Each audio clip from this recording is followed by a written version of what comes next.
Jurnalis senior Najwa Shihab membeberkan pembahasan dalam pertemuan 7 jurnalis dengan Presiden Prabowo Subianto di Hambalang, Jawa Barat, Minggu tanggal 6 April tahun 2025. Rupanya, undangan yang dihadiri 6 pemimpin redaksi Pemret termasuk dirinya, dan satu news anchor tersebut merupakan kesempatan untuk mewawancarai Presiden secara langsung. Mereka yang datang adalah Pemret Detik Alvito Deanova Ginting, Pemret Tiven lalu Mara Satria Wangsa, Pemret IDN Times Uni Lubis, founder narasi Najwa Shihab, Pemret Harian Kompas Suta Dharma Saputra, dan Pemret SCTV Retno Pinasti. Kemudian news anchor TVRI Valerina Daniel yang bertindak sebagai moderator. Najwa Shihab menegaskan tak ada daftar pertanyaan yang harus diberikan pada Presiden, sehingga wawancara tersebut bersifat spontan. Karenanya, founder media narasi tersebut mengklaim ada beragam pertanyaan yang diajukan pada jurnalis.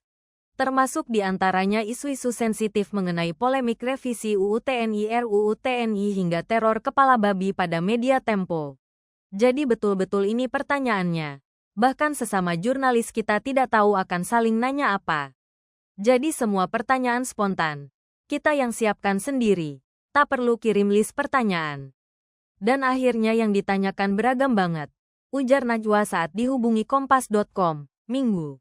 Najwa menjelaskan, Prabowo sempat ditanya mengenai RUU TNI yang sempat ramai di publik dan memicu demo di sana-sini.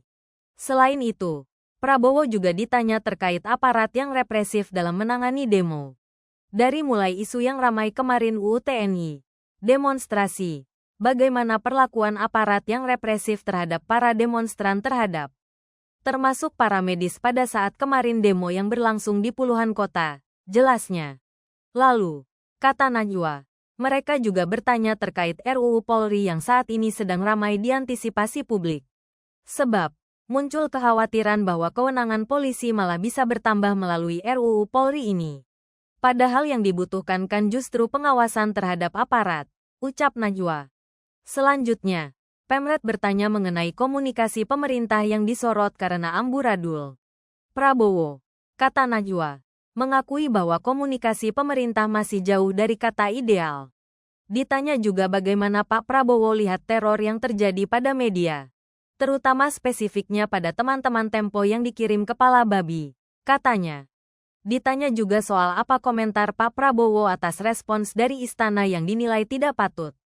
Apakah Pak Prabowo sependapat dengan respons yang Kepala PCO Hasan Nasbi bilang, dimasak saja? Itu ditanyakan ke Pak Prabowo, sambung Najwa. Sementara itu, isu ekonomi yang sedang hangat seperti kebijakan tarif Amerika Serikat juga tidak luput ditanyakan ke Prabowo. Lalu, IHSG yang sempat anjlok turut ditanya para Pemret kepada Prabowo. Soal ancaman pengangguran, soal Danantara, soal birokrasi. Ada banyak dan beragam sih memang yang ditanyakan. Makanya durasinya sampai 3 jam, imbuhnya.